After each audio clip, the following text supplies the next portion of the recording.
Well, I had the very good fortune of being seated next to you at one of our dear friend's 60th birthdays recently. And it was through him that I got introduced to your incredible brand, the Jojoba Company. And that night, there was just something about your energy, Vicky, that just really struck a chord with me. And I was like, this is a woman I need to know. And so I'm really grateful that you said yes when I reached out and asked if you would be a guest on the Creatress tapes. So thank you, first of all.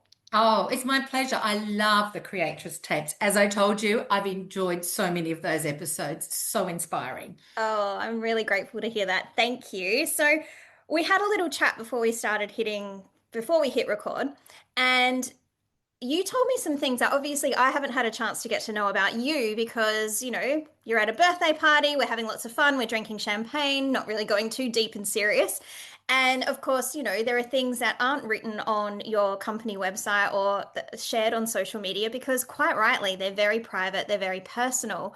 But these things that have transpired for you over the course of the last, 16 plus years, 20 years, really did have shaped you into the woman you are today. And I was wondering if you would be open to sharing a bit of your personal story with us as to, yeah, what was life like before the Jojoba Company?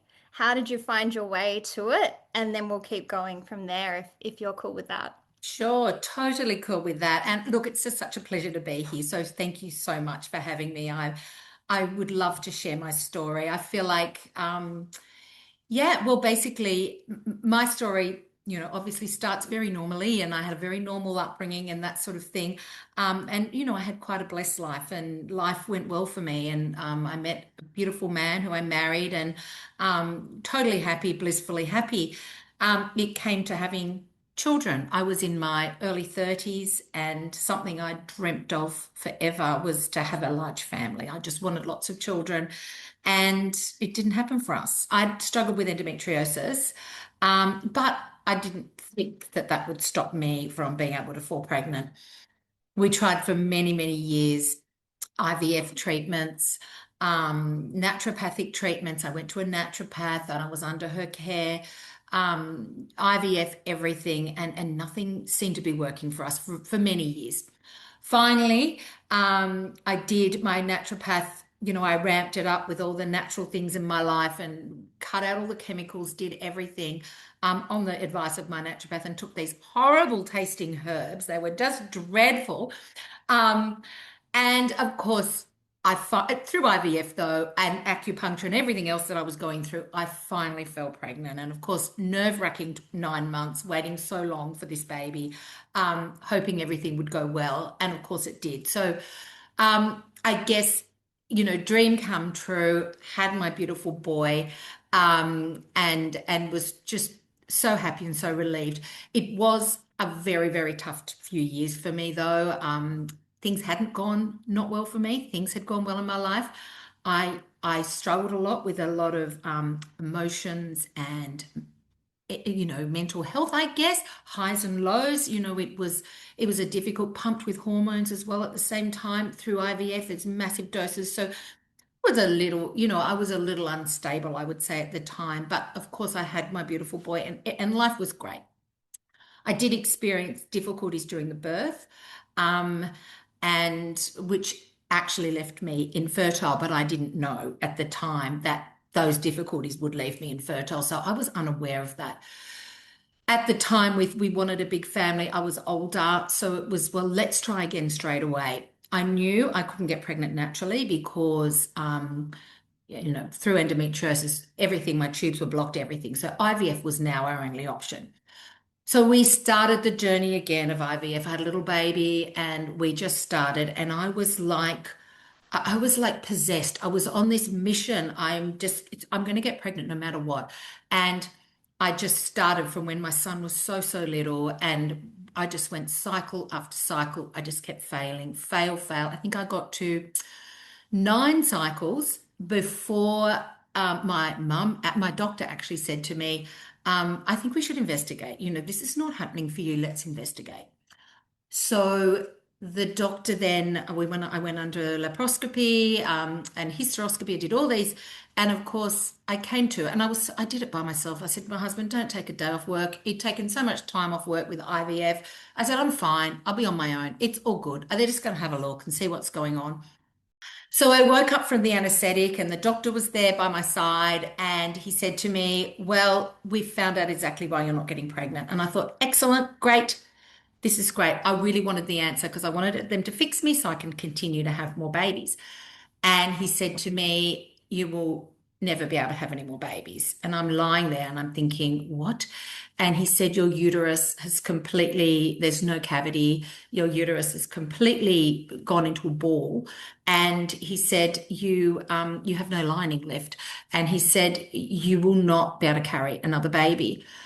And I just lay there and I just couldn't believe it. I just was like, it was like an out of body moment. Is this actually happening to me? My dreams are not happening, and this has happened to me. And how did no one know? And I said, "How did you not know through ultrasounds?" He said, "It's not something you can see on an ultrasound. It's, it's called Asherman syndrome, and that's what you've got."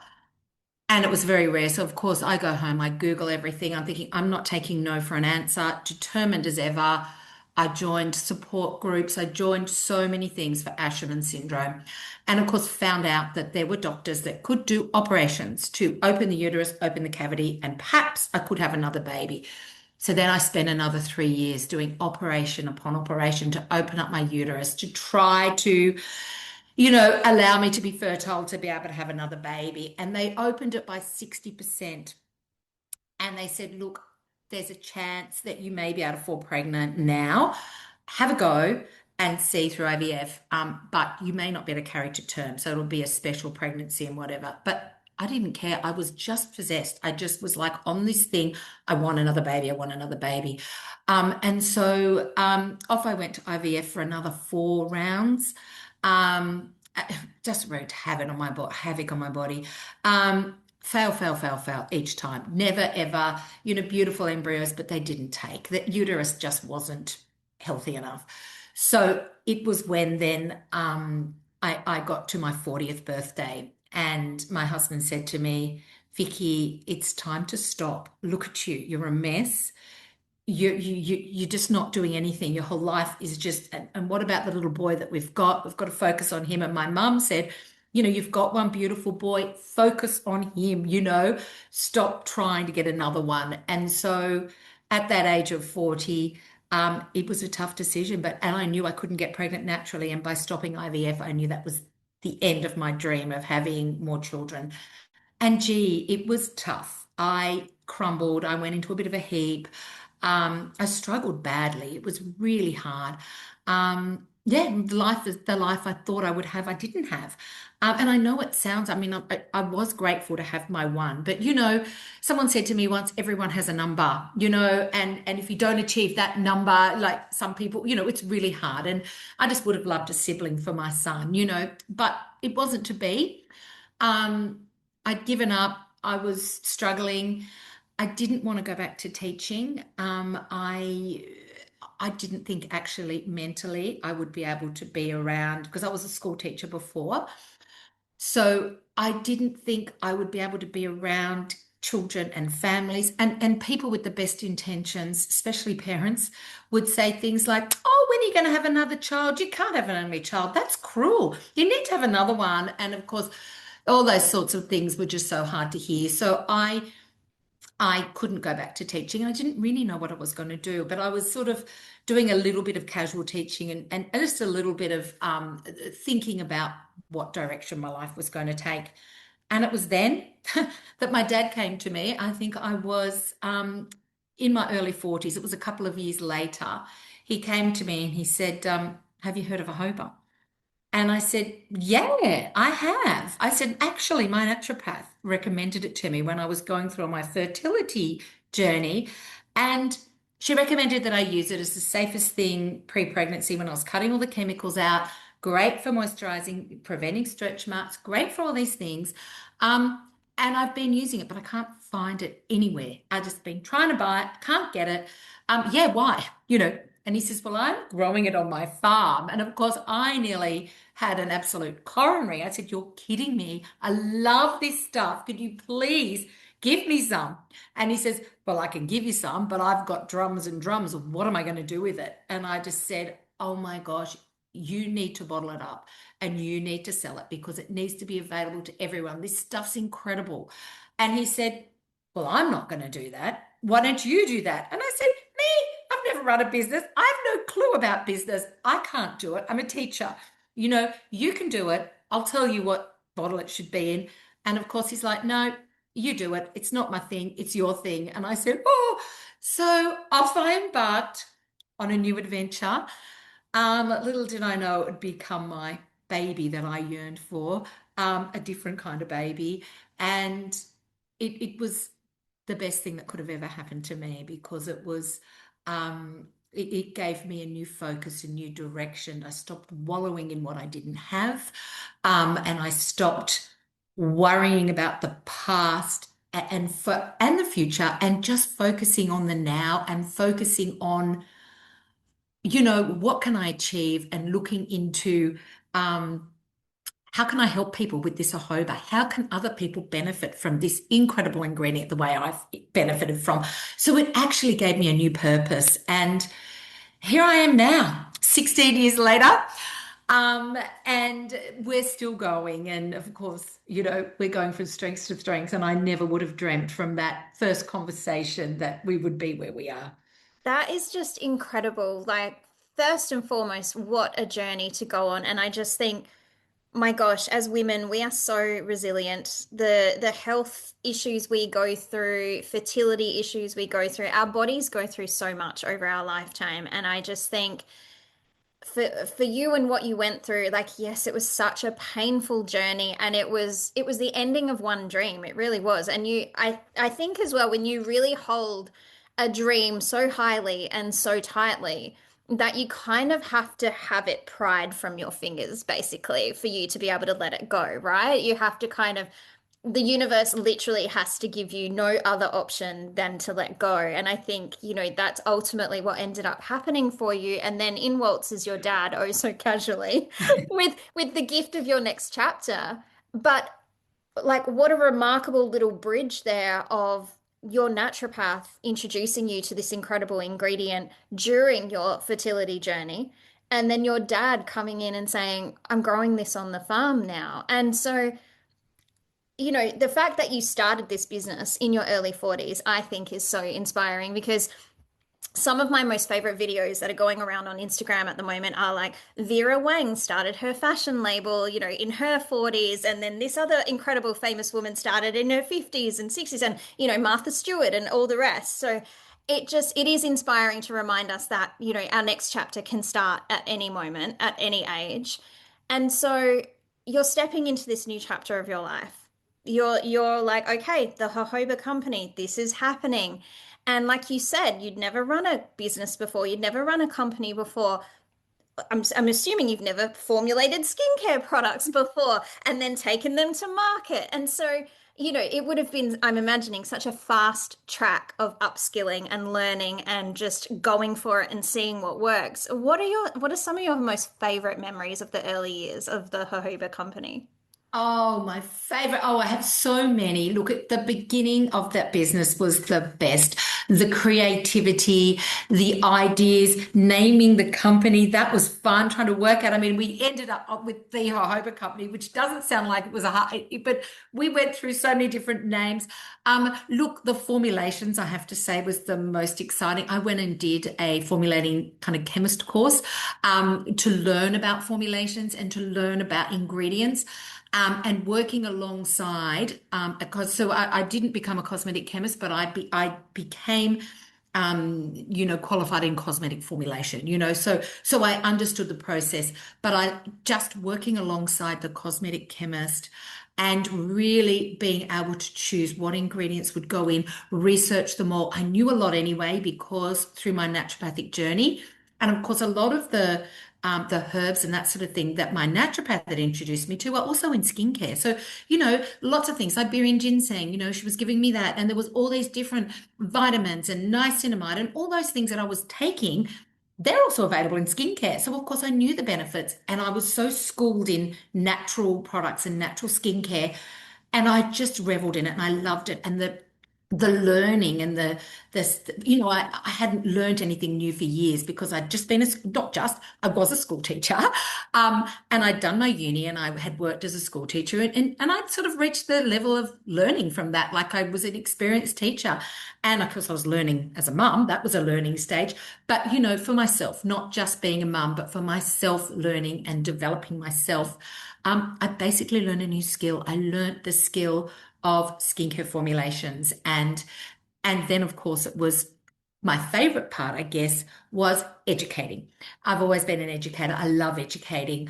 And I guess it was trying to get the brand out there and trying to get people to understand what a jojoba is because we did market research at the beginning of the company and I think there was the knowledge of jojoba was about 20% of people, and they'd only heard of it. They didn't realize it was for skin. They went, oh yeah, well, there was a shampoo with jojoba in it once. I think in the 80s, it was just like no idea. No one had heard of it. So it was a massive education, but I took that as a challenge because I love educating. I'm an educator going out there, educating buyers, educating people, no internet really, and no social media really. So going out and having to face to face, stomp the footpath, walk into stores, tell people about this amazing ingredient, educate them on a jojoba and a jojoba. I loved it. I was on fire. I had an adrenaline rush and I loved it. That beginning was great. That satisfaction when people tried it and loved it and saw benefits. It helped their skin. People who were struggling with skin issues for years,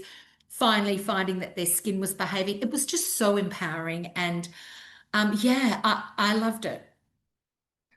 I love that so much. And like I can just feel the enthusiasm and the passion like emanating through the Yeah. screen from you. And I think that's such a beautiful thing and just so inspiring that, just because you don't know what's coming next doesn't mean it isn't on its way to you. And you just have to stay open, right? And just trusting that whatever is meant for you next, it will appear. You will step into it. It'll come. You just have to trust. You have to trust. You have to trust. But then when it does arrive, you have to back yourself, knowing that, okay, I may not know everything right now, but this is just the beginning. So I'm gonna learn. And just that willingness to learn. And I'm guessing you had to learn just step by step by step by step. Okay, what's the next thing I need to now master? What's the next thing I need to become an expert in? And slowly, gradually building out not only your product range, but obviously your team as well. I mean, what's just laughing, just thinking about you standing in the front of a classroom with a whole bunch of little kids at your feet to now leading a team of adults. What was the transition like for you as a woman stepping into a leadership role in your own company? What has that been like for you? I love it. It's been a learning curve. I mean, of course, adults are different to children, but not entirely because, people are people, humans are humans. And, whether you're a child or whether you're an adult, you still want acknowledgement of your achievements. You still want rewards for your achievements. All the things I guess I learned as a teacher, implementing them from an adult, you still want to be understood. As an adult, children want to be understood. They want people to know them. They want people to understand their interests. They want people to know what makes them happy, what makes them sad.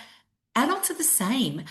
Really, I feel like my skills from teaching, managing children, I've just transitioned right into managing people in exactly the same way, making sure I take an interest. I understand what motivates them. I understand what their fears are, what their challenges are. How can we help? How can we develop you? Exactly the same as you do with a child. What can we do to support you? What can we, how can we professionally develop you? All those sorts of things. Everything as a woman manager is actually no different to being a teacher managing children. So for me, it was a reasonably easy transition. I mean, of course, there was a few differences and that sort of thing, but I find dealing with the staff really an enjoyable part of it. I love our staff. We have the most incredible team. And they're just so highly motivated and passionate and love our brand. And yeah, it's easy to manage people like that.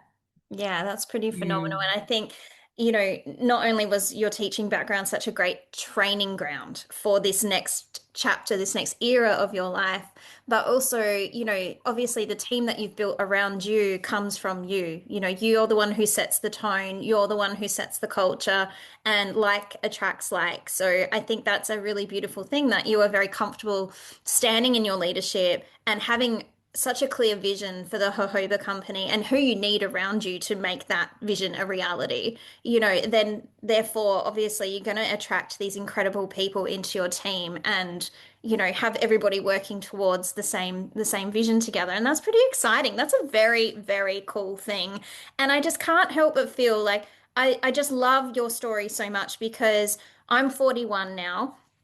And what I'm doing now, I would never have imagined for myself in my 20s. Like in my 20s, I never saw myself running my own business. I always just thought I was going to work for somebody else. I always thought that I wouldn't be anything quote unquote better or more than, an executive assistant or a personal assistant because that's I was good at it and I knew how to do it. But then, life takes you on a journey and, it took me through blogging. I had an incredible chapter of being a fashion and lifestyle blogger. And then off the back of that, I had the bravery to start my business. And now, nearly 8 years later, here I am still going and loving it. And it's taken on different iterations and chapters as well.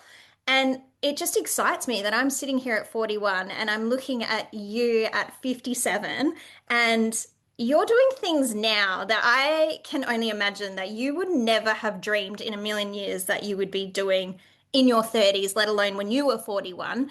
Can you share some of the coolest stuff you've been doing recently that it's blowing your mind that you're even doing this now? Yes, look, to be told 15 years ago that I would be on national television talking regularly, over 20 times a year, talking about our brand and selling our brand.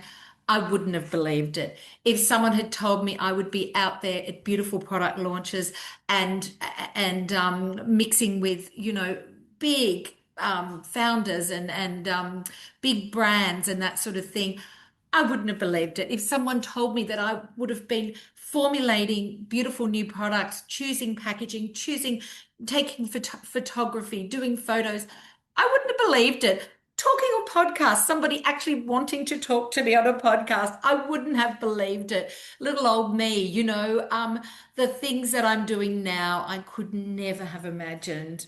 Little old me would do, my life is just completely different to what I thought it would be, but for the better. I've had the most incredible experiences. I've been so lucky with what I've been able to do and the things that I've been able to achieve and the people I've met. Some of the great people I've met through being in skincare and in beauty and being a founder has been incredible. And again, those things do shape you as a person as well. And I feel like I'm the best version of myself now than I've ever been. And I feel like I feel the most empowered I've ever felt and the happiest I've ever felt.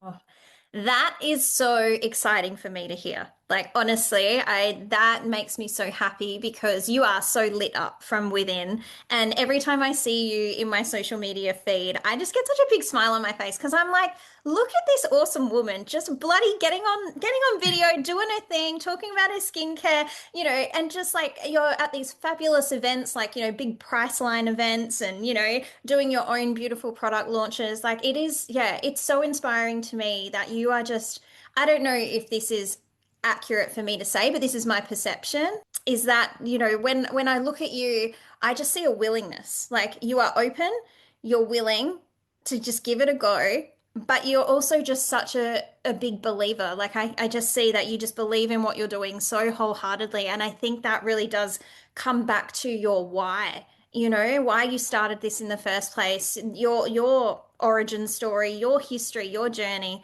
That's all fed into the creation of the Jojoba Company and everything you've done in the years since. And So I did touch upon the fact that you are 57, fabulous and 57, may I say. And so what are you excited about then for your 60s? Oh, whoa. I can't even think about that number, 60s. I can't even imagine being 60. But look, I'm just Or excited the for future. Let's talk about the the future. future. I know that the number 60 sounds too old, but it's Let's actually not put very a number close. on it then. Look, I'm so excited. I'm excited for growing the future of the Jojoba Company. I'm not ready to retire anytime soon. I really want to keep going. I feel like, we're at a great point at the Jojoba Company, and I'm just loving it. I'm loving the opportunities. I'm loving everything, and I'm loving helping people with their skin. And I just feel like my work's not done yet, and I want to continue into my 60s doing basically what I'm doing now. I'm happy and I'm loving it. And my son's grown and he's living his own life. And I feel like it's a great time for me now to expand the Jojoba Company. I'm hoping to go internationally with it. And we're looking at the moment. We have gone international a little bit, but I want to do it in a bigger way, and reach out to international markets and do a little bit more, exploring of those markets and working in those markets. So yeah, that would probably be the next chapter. That sounds amazing. I love that. I feel like it's not that you're only just getting started because obviously you're quite established, but you are just like really revving up into another gear, which is really exciting. And that's really awesome that there's still more to come and there's more that you're excited about and you're wanting to get into, which is just brilliant. It's so, so brilliant. So, being the skincare queen that you are, it would be completely remiss of me not to ask for some advice for myself and for the other women listening. So, obviously, I am a huge lover of the Jojoba Company. You can walk into my bathroom, and 100% of my products are Jojoba Company, thanks to our darling friend Ian, who introduced me to your brand. And now I am a total convert, and I am ordering all the things and getting swept into the world of the Jojoba Company. But what would you say for a woman in her 40s? What should we really be focusing on, or what are some of your favorite products? And then, if we could then move into the 50s, and what should be transitioning into for our 50s? Sure. Look, I mean, I feel like in your 40s, the most important thing, it depends, I guess, everybody's skin's different. So to do a blanket in your 40s, but basically, your skin starts to show the signs of aging actually in the 20s. So hydration is key, and making sure that you are covering off the three types of hydration. So there's people sometimes don't understand hydration. Hydration needs to be water-based, like a humectant, and that's drawing water into the skin from the air to really plump and hydrate the skin from a water-based perspective. So that's ingredients like hyaluronic acid. So things like hyaluronic acid serums, really important to really plump up that skin. So the second part of hydration is the emollient. So that's your oil-based hydration. So you've got your water and you need your oil-based hydration as well. That's things like your facial oils. Jojoba is a main one. Jojoba, a little plug for jojoba. It's so unique. It is the closest botanical match to our skin's own natural oil. So when it goes in, it deeply hydrates from a lipid and an emollient perspective more than any other oil. So I would say the next stage is definitely a jojoba-based oil. And the third thing you need is an occlusive. An occlusive is something that just holds in moisture and stops transepidermal water loss, which is the water that you lose from your skin. So it actually gives you a skin barrier. That's your creams, that's your day creams, your night creams, and all those things that contain beautiful things like shea butter or anything like that to give it a little bit of a finish off. To me, if you're hydrating with those three different types of hydration, you're going to have a healthy, bouncy, beautiful skin. And of course, the other important thing in the 40s is SPF. I mean, 90% of aging or any kind of skin issues, of course, comes from the sun. So to protect your skin every single day with an SPF, inside, outside, wherever you are, is really, really important. And also the blue light protection, because of course that's coming out to be actually more aging than the UVA and UVB rays, which, yeah, they'll burn the skin, the UVA and the UVB, but They do age, but not as aging as the blue light. And the blue light comes from things like, your screens, your tablets, your phones, comes from fluorescent lights. It even comes from the sun. So having a product that specifically protects you from blue light is really, really important as well. So we've got a beautiful ultimate day cream that does that, which could be your exclusive step. So if you were using Hoba products, my recommendation for a 40-year-old person would be like our ultimate serum, which contains peptides, collagen, hyaluronic acid, and all the plumping. Then the next one I would for the morning, the vitamin C glow potion, which is your jojoba. You've got your beautiful brightening vitamin C there, which is going to give your skin a beautiful glow, luminosity, and also help with the pigmentation, which might start to develop at the age 40. And you're getting the hydration factor in there as well. And then I would be saying our ultimate night cream after that, or day cream, sorry, in the day, the ultimate day cream, which has got your blue light protection and all your antioxidants. That's your exclusive. And then for night, similar, ultimate serum again, followed by, we've got a beautiful new blue retinoid immersed in a jojoba. So then you've got your beautiful retinoid product immersed in a jojoba, which is your oil step and your retinoid step, followed by our beautiful ultimate night cream. And then you've got your 3 lots of hydration. You've got your actives. To me, that's the perfect. I think I've moved into the 50s as well there. But anyway, there's another one I can add for the 50s. Okay, that is amazing. Okay, so I'm feeling pretty chuffed about myself right now because I own all of those products except for the day cream and the night cream. I wasn't sure about that, but now that you've confirmed it, I will add to cart and I will add to my skincare regime. So obviously those beautiful products can carry you all the way through your 40s. That's a fabulous decade to look after your skin in that way. Is there anything extra or different you would suggest for women in their 50s? So for women in their 50s, I would add in our neck and décolletage lifting concentrate. As you get into your 50s, a lot of people start to see the neck wrinkles coming. It's actually the first place that we start to show aging. It's the eyes and it's the neck.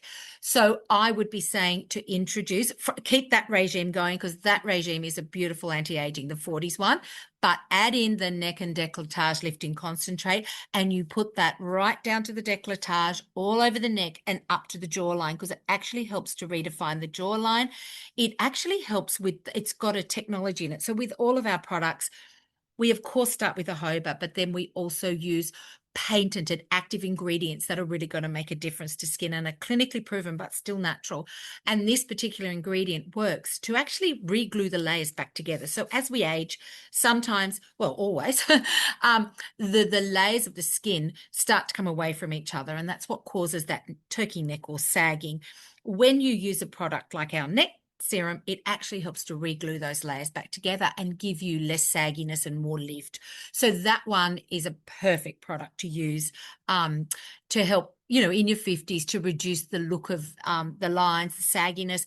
And I would also say our transformative eye serum, which is a fantastic one to add in your 50s as well. This one's it's a peptide specifically developed for the eye area called eye peptide, and it works in that eye area to really transform the whole eye with things like depuffing it, getting rid of dark circles, crow's feet, and also it works on opening up the eyes. As we get older, sometimes our eyes get smaller and more tired looking.